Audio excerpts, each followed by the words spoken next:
Welcome everyone back to the Crimson 15 podcast. I'm your host, Crimson Sen. 15 PCA. 810-454. Be sure to check us out over on Twitter at C15 Podcast. Join the discussion over on Discord, link in the description below. And if you're enjoying the videos, be sure to sub, like, share, and hit that bell for notifications. The Owl House Season 2, Episode 17, Edge of the World. Check out my TikTok. It's in the link description below if you want quick, super fast reviews. You're in and out. I'll tell you my super quick thoughts right after I watch the episode. Check that out. If you want the long form reviews, stick around. I do like a 25-minute review.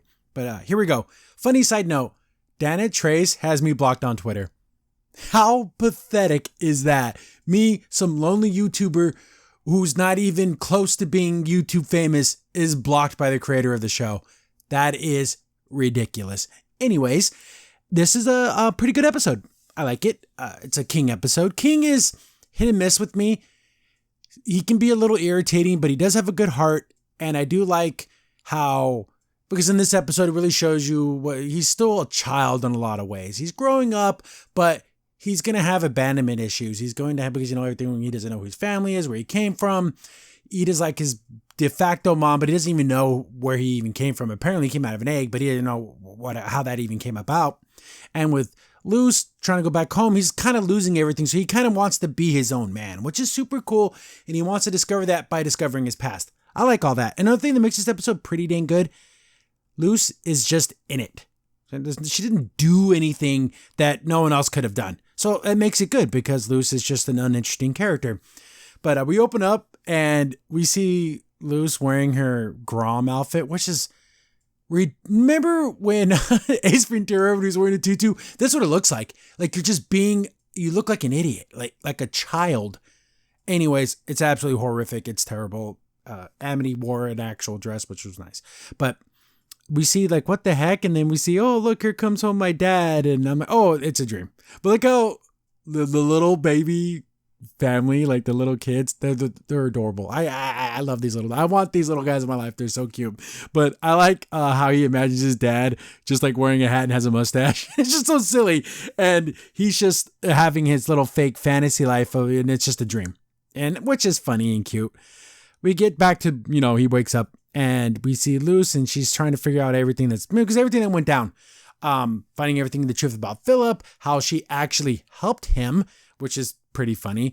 But here's the time paradox. This is why I don't like time travel in stories, because here's the paradox. If she helped him in the past and everything that happened set her up to get to the past, how did it happen the first time? The time travel had to have happened before for it to have happened. I don't like that. It's just one of those paradox thingies I don't like thinking about. But, she's just kind of distraught about all that. But they're still thinking about, okay, we still got to be able to figure this out. Bam. Here comes Lilith. And I love Lilith. Lilith is amazing. Of course, Hootie loves her too. And I'm 100% sure Hootie would absolutely give his life away for her, because he cares about her so deeply. And I love their relationship. Their dynamic is great because Hootie is kind of an idiot. Big heart, but a moron. And Lilith kind of has a small heart. Not that she doesn't have the capacity to love, but it's hard for her to show those kind of feelings, but she's incredibly smart. So they're like the opposites, and opposites always work well together, especially in cartoons. She's heard about, the Coven Day, the Emergence Day, what all that means. There's something going to be happening. So they're trying, okay, let's figure this all out. Then we see Hootie. Remember, he ate the letter to King all that long time ago. And he throws up all this stuff. Oh, I got some of your things. And he sees a letter and he's like, oh, wow, look, it's from my dad or from my family. And here's a map to where the rest of my people are. Let's go check this out. It's on the edge of the world. It's super far away. Or is it? I don't know. It's distance traveled in this show. This happened a lot in Avatar. They got all over the world, but it seemed like they got there in hours, which means Up would have to be flying like 4,000 miles an hour. Or the planet itself is just smaller. Because I'm kind of imagining this demon realm world. Is it really small, or are we only just previewed to this small little island, where the Titan is? Anyways, he's like, oh wow, I definitely want to go check that out. And then Luz is like, yeah, I'll go with you, but it's kind of dangerous. And of course, Ida's like, I don't want you guys going all alone all the way out there. There's all kinds of crazy stuff that could be happening. But they're also still planning for this big thing with the Emperor. So is she safer here, or is she safer going off in some adventure? But then Lilith's like, oh, then, Hootie, you can go with them and you'll be, call upon my great knight to defend. He could accompany them. Their safety would be your responsibility, my dear, brave Hootzifer. I would protect these silly children with my life. And then, of course, he's going to do anything she says. And if Lilith says, Hootie, I need you to stand outside for 10 days straight and don't ask questions, he'd do it because that's what he does. So he gets in his little house backpack and he's going to go with Luce and King to go check out this island.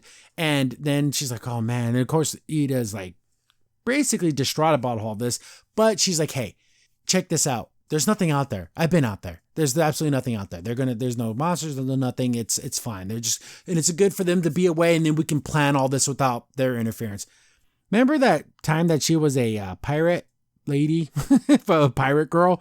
They find the captain, and then he's like, oh, I have no more crew. I'm thinking that's because they didn't want to animate them or give them voices or whatever. It was just a cheap way to get out of it. So he's running this whole ship by himself. He owes Gozer a favor. So I'm going to take it to the edge of the world. They get there, they see the island. It's a big finger, and it's pretty awesome because it just activates. It's weird how this even works. I see there's a lot of questions which are really like, there's like the sigil on the wall, but it gets activated and it's actually a teleporter. Boom. Takes them to some other island, another finger, and it's another Titan. Super dope. So there's more than one Titan. So these Titans walked around or did their own thing. They died and then they became the islands that people built their communities on. And super, super cool, which just leads me to believe that, okay, so are there more? So we know, in fact, that there was 2 Titans. So are there more? Were there hundreds? Were there thousands of these things? Who knows? Or were they gods or were they just big things? Obviously they died. So are they gods? They're just giant creatures. Then we see some of King's people. And I was kind of, when I first saw that dude jump out the letter, I'm like, oh man, I thought King was gonna be a big giant monster. Cause like in all the paintings, remember like in the castle, the cave that he was born in, it just looked like he was like this Godzilla sized thing. But we see that they're just kind of normal sized creatures. But this one of them has wings and, oh, here you are, little one. And he's getting a welcome into the tribe. And it's kind of cool. And they see them training and everything. So I'm like, oh, they're like warriors. And if they're really cool warriors, we could use them to fight the Titan, or not the Titan, fight Bellows. And it's like, okay, maybe we can convince them to kind of because having an army would be great. Even if it's a smaller army, and as long as these guys know how to fight, that's actually going to be pretty cool. So they're walking around and yeah, we see a lot of cool stuff, but it all seems a little too, I don't know, convenient. He goes to go meet the headmaster, which is actually pretty funny. And the headmaster's kind of a goofball. But we see Luce like, oh, we'll let you talk with the headmaster and I'm going to go and talk with the other guys and kind of explore. And this is where things start getting a little, I don't know. I felt weird the whole time. Like, okay, so yeah, we're going to show you how to be one of these, we're hunters and we fight all kinds of stuff. So they're doing things, but it's almost silly, like ridiculously silly. Where like, oh, they're running around, but like the weapons are fake and they're just doing little things like, oh, under the waterfall. That's an anime thing. That's a Japanese thing, but it's in a lot of animes.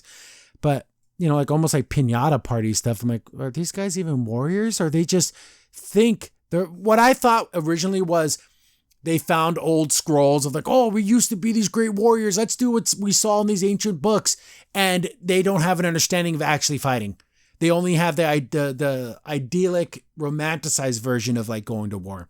So you don't actually know what it's like to fight. That's what I originally thought because they almost seem goofy in what they're doing. And they even give him like a beard and a little crown and everything. It's pretty cool. I like it. But as we see, Luce runs into the head guy and he has a little candle on his head, which is kind of fun. I like the way he looks. He's itty bitty. He's hard of hearing.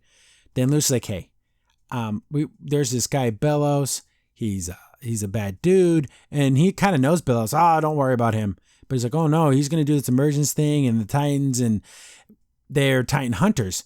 And he remembers, I remember the last Titan, but no one else has ever seen one. They don't even know what they're like. And he goes, yeah, one thing I'll never forget is the way that the little noise that they make. And we hear, King do like his little his irritating little scream is like, yeah. Why couldn't it be cool like a roar? It's like a really weird like whine. But he's like, wait a second. What the hell? He's really a Titan? And then we come to figure out that they're going to be hunting King. And King's starting to get like super attached. And he's like, I got my family now. And it's just so sweet because he's talking to the other guy, the guy who sent him the letter. And he speaks very like oldie timey, you know. He's like, can I ask you something? Can you play catch with me? So he's like, sure, little man, I'll play catch with you. And it's like, so it's like having like a dad or an uncle or something, you know, it's super sweet.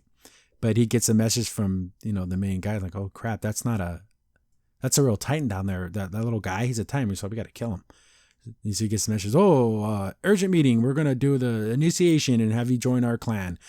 And that's not it. They're going to just kill him. So he doesn't know that. King doesn't know that. He thinks it's just like it's a ceremony, you know, like you're a warrior now, you're a man now, like, you know, a rite of passage.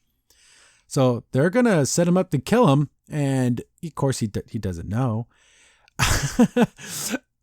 But they're going to just, you know, they put the mark on him and everything. We see it's the same mark of the Collector. So these people worship the Collector. Weird. The Collector was trapped, then released by Belos. So is the Collector really a god? Or obviously he's a magical being of some kind. But he doesn't seem very, I don't know, like how he's just like a trickster, like a little kid almost. But yeah, they put the mark on him, they put a bag over his freaking head, and they're going to just kill him. Of course, Luz stops it. And then King's like, what are you doing? These are my family. You don't, you know, they just want to do it for me. But she's like, you don't understand. You can't do this. It's not for you. But he looks, what the whole crux of the episode, which is I love, he's like, the thing is, you're going home, Luz. I'm losing part of my family. I'm losing you. And Ida and that, it's all great, but I need something that's me, that's mine, and this is for me, this is my family. But so it's like, oh, you little dude, they're not even your family, they're gonna kill you. So they start chasing him down and everything, and then we finally see that they're just like humans, like in costume. They dressed up like Titans because they would like the camouflage, kind of like, I guess, like wearing wolf skins when you're hunting wolves, so that, you know, that you look like them. Hootie gets knocked down, and we see they're just dudes, but they have the half-painted faces like the Collector, and they had the moon symbol and all that stuff. So we see that, what the hell, this was nothing to them, absolutely nothing. But they're able to get away, and we find out, you know, it's super cool. I like the teleporting thing they do, but it's only like, what's in this group? Maybe 20, 30 dudes. They teleport back and then destroy the teleporting device. Why? It's not like they couldn't just get in the boat and get away. What are they going to do? Swim across the ocean? It just seemed like a hasty thing to get rid of this portal thing, so it wouldn't be a MacGuffin later on, because it's a powerful device that gets you, literally teleports you to freaking another side of the freaking planet that's unexplored. But they just destroy it. Hootie wraps around it, and then he does his little yell thing and breaks it. Which is, you know, he's happy he did that, but he still knows nothing. He still has that symbols. Like, I don't know what this is. I don't know anything. But King's a Titan, a baby Titan, or an adolescent Titan. So my original theory that King will turn into this big giant monster, maybe it comes true. Give me giant Godzilla-sized King going on a rampage, defending Ida, defending Luz. Big giant battle. Belos has an army of flying monsters or something, and they're attacking him. And don't make it stupid. Don't make it like a King Kong thing where he falls off a building or anything. Just make it badass. Let King be this amazing freaking monster thing that's there to help and protect and not to destroy. I want that so bad because King's cool, and now he's a Titan. They have all the Titan blood they need. But wouldn't Belos have known that he was a Titan? Maybe Belos doesn't know everything, but wouldn't he have known that King was a baby Titan and captured him and like basically milked his blood, you know, because their blood is super magical. We saw that just a little bit of it can make that portal door. So now technically, hey, King, want to give me a sample?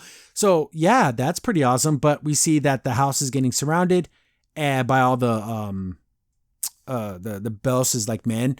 But Lilith's still pretty, Lilith and Edith together, even though they've been like diminished a lot with their magic and everything to the point to where they're basically almost humans.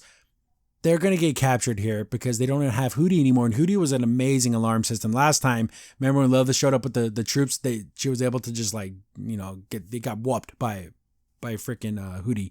So they're surrounded, end of the episode. Again, great episode. King is he had some growth here, which I really, really like. I do like that he's a Titan. Please, oh please, let him turn into a big giant monster. I just want to see that. I always want to see some great animation of him just growing into this giant Titan thing and just boom, and just like going to town. I just want that. Luce is hardly anything in this episode, thank God, and this makes it great. Nothing about relationships. Just give me a cool story like this, and I want to see King grow and do great stuff. I don't know, what did I say? What did I say in my original TikTok? I don't know, but it's like an 8 out of 5, 8 out of 10. I like this episode. It's really great. Again, there's long breaks in between stuff. I had a lot of stuff going on last weekend. But thanks, guys. Thanks for watching. Hopefully I can catch up before the last, the one episode mega special. I don't even know what that's all about. But thanks for watching, guys. Leave in the comments. Share it around, do all that kind of stuff, because that matters. In YouTube, just leaving a comment, even if it's just like cool video, I like that. It just helps the video grow with the algorithm. I would like to have a big, long conversation about story and characters, but even just leaving the smallest comment does help a lot. Giving it a thumbs up, that's great too. Share it around. Thank you, guys. I'll see you guys on the next one. I want to go home. Crimson Sin here. Thanks for watching the video. Remember, liking, subscribing, sharing, and commenting on the video really helps out a lot. It gets the video spread around more people get to see the videos, and we get to make more videos for you guys. So thank you, and we appreciate every single one of you guys.